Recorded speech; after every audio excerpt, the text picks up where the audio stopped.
If you had to decide who lives and dies, how would you do it? Would you look at their past actions and misdeeds? Would you consider their age or perhaps their potential for evil? Or would you just choose at random because everyone's going to die at some point, right? Death and Taxes gets you pondering such questions, putting your logic and morality to the test with every in-game day. In Death and Taxes, you clock in for your new office job as a Grim Reaper. Your core task is simple. Each day your boss, Fate, gives you a folder of profiles and a set of instructions. You review the lives of various humans and using your trusty stamp, mark them as either live or die. The controls are simple and a work day passes quickly, but your performance is judged on whether you followed the rules or not. But the game's central conflict isn't about winning or losing, it's about the choices you make when the rules feel wrong. A game built on a foundation of bureaucratic death, wrapped in a charming art style, begs the question, can this experience truly be considered cozy? Let's get into it. But make sure to stick around to the end of the video because that's when we'll pit Death and Taxes against Papers, Please to see which one really nails that dark, cozy desk job vibe. The strongest case for Death and Taxes being a cozy game lies in its atmosphere. On the surface, the game seems like it should tick all the boxes for coziness. You're a Grim Reaper working a desk job, deciding who lives and who dies, with a cute little office space and a shop full of quirky decorations to brighten up your desk. The experience is designed to be disarmingly pleasant. It wraps itself in cool, minimalist palettes and populates its world with strange and interesting characters to interact with. The colour palette is heavy on muted greys and sickly yellows, emphasising bureaucracy and decay over serenity, meaning that the visuals create an immediate sense of ease and unease at the same time, which stands in contrast to your grim responsibilities. The looming sense of consequence doesn't really leave much room for comfort though, and the fact that the narrative constantly reminds you of the chaos and destruction outside your office walls does make it a bit hard to settle into the atmosphere of the game. You can't die and you can't be fired immediately, and your job is a predictable, monotonous routine that builds anxiety rather than reduces it. The office decor and the interactable characters try to soften the tone a little bit, but end up creating a thin layer over an otherwise bleak premise. So it's a 1 out of 2 for atmosphere. It's caught between charm and bleakness and never quite settles on either one. It's hard to ignore that profiles that hit your desk aren't just cold statistics or entries on a document. They are vivid, all but brief, glimpses into the state of the world and the humans that occupy it. The game encourages you to feel empathy, encouraging you to care about these fleeting but realistic character sketches. It's only when you begin to genuinely connect with these people that the true weight of your decisions start to land, which can have a surprising level of emotional impact. That said, it's hard not to feel the shallowness of the connection you build with the abstract lives you judge. The fact these profiles are fleeting and superficial make it difficult to forge an emotional connection with the people they're describing. I think this might be the point of the game though.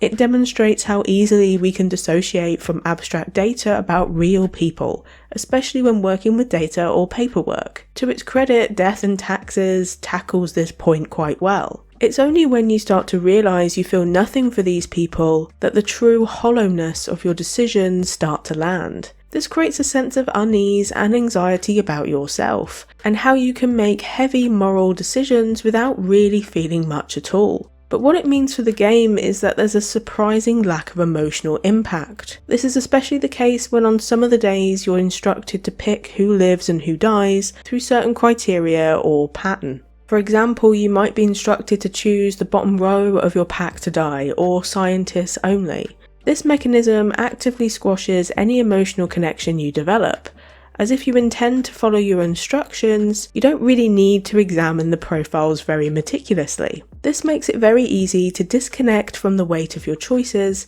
making the process of connecting with the people on your desk feel cheap and unearned. So it's a 0 out of 2 for player connection. You start reading into people's lives but end up feeling like you're just sorting laundry. For a game that on its surface is about following orders, Death and Taxes grants the player an immense and profound sense of agency. The core mechanic is deceptively simple. You read a file, you weigh the details, you make a choice, and you stamp a piece of paper. Each day your boss Fate provides daily quotas and a series of specific, often morally ambiguous criteria. Perhaps you're instructed to spare all engineers, or maybe you're told that religious figures need to die. However, the game never truly forces your hand. You have the ultimate power to obey, defy, or find a middle ground based on your own interpretations. You can be a benevolent reaper, striving to save as many as possible, or an agent of pure chaos, messing with the celestial balance for your own amusement, or a rigid stickler for the rules, no matter how questionable. In response to your most defiant choices, the game simply offers a dry, non-judgmental, interesting choice response from your boss. This neutrality is the game's quiet genius. By refusing to acknowledge the morality of your choices or punish you in the moment, it sidesteps feelings of guilt and instead forces a deep personal introspection. Whilst this is an interesting and often powerful choice, it does mean that the game never makes your choices feel meaningful. You technically have the power to obey or defy, but you never really feel that that matters. You get updates about your choices each day by scrolling through your phone, helping you understand the impact of your choices across the game.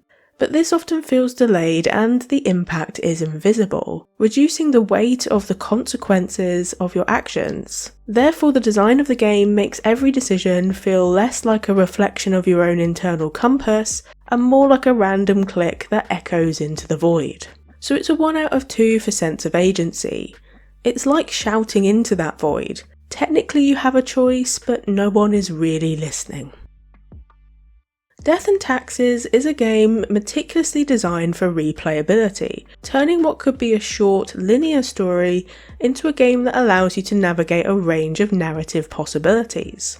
A single run through the game's core storyline can easily be completed in a few hours. However, with around 30 different endings to uncover, the just one more go syndrome can become incredibly strong. The game actively encourages repeat playthroughs by ensuring that no two shifts are ever exactly the same. Each new career you begin randomizes the character profiles that appear on your desk, meaning you're constantly faced with new stories and new moral dilemmas. This clever design transforms the game into a kind of dark, bureaucratic, cozy experience. It becomes a familiar world you can return to again and again, offering a predictable structure while always promising new secrets to uncover with each career as a grim reaper. The loop is addictive because each choice feels like it could be the one that unlocks a completely new path. The difficulty is, though, across playthroughs, the high amount of repetition can quickly turn into a tedious grind.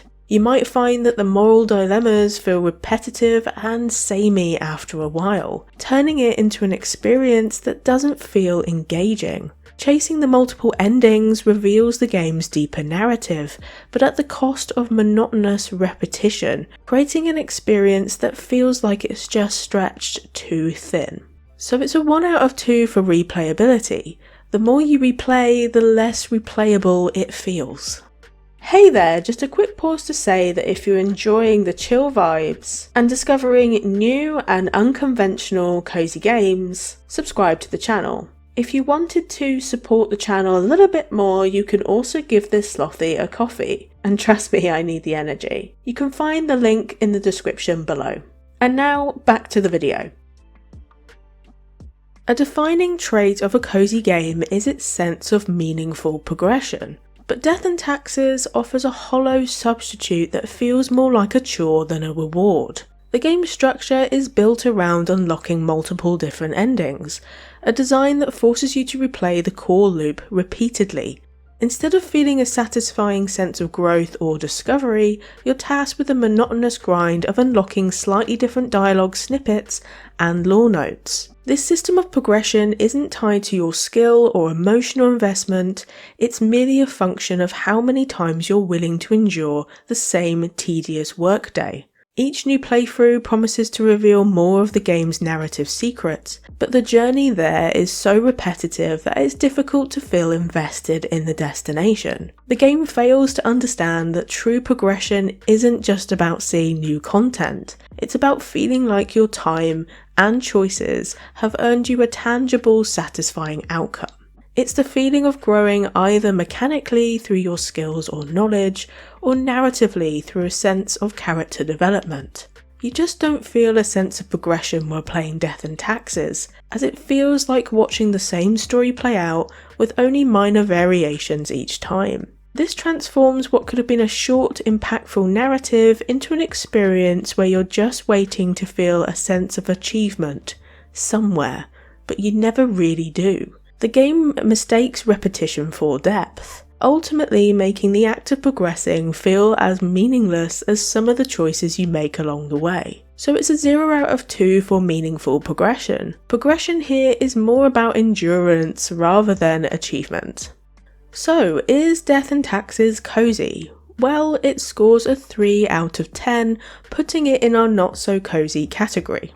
Ultimately, Death and Taxes occupies a fascinating and increasingly popular niche that could be called dark cozy, a genre that expertly blends aesthetics and relaxing mechanics with darker, more mature themes. The central experience of Death and Taxes isn't really about the anonymous people you judge from afar. It's about what your judgments, your biases, and your acts of defiance or conformity say about you. It's about the nagging question of what kind of Reaper are you really? But the structure of the game is really what holds it back as a strong, cozy choice. Many cozy games lean into a familiar structure of a daily routine to keep the gameplay feeling low stakes and relaxed. Death and Taxes, however, presents a monotonous daily routine wrapped in an experience that deliberately withholds feedback on your choices, leaving many of your decisions feeling hollow and ultimately meaningless. It makes it difficult, therefore, to recommend this as a cozy game, especially for those who place high importance on an engaging narrative or one that confronts you with your own morality. It's difficult not to compare this game to Papers, Please. Both are bureaucratic simulators, but they couldn't be more different in execution and impact. Just to plug my own video here, if future me has done their job properly, I've linked my video on Papers, Please here and in the description if you're interested in the analysis I did on this game. But in short, Papers, Please immerses you in the grim, oppressive atmosphere of a fictional communist state, using bleak pixelated graphics and audio cues to anchor you in its world. The stakes are immediate and deeply personal. Your performance directly determines if you can afford food, heat, and medicine for your family. A single mistake feels weighty because it could lead to your child getting sick, or mean that you let a terrorist cross the border.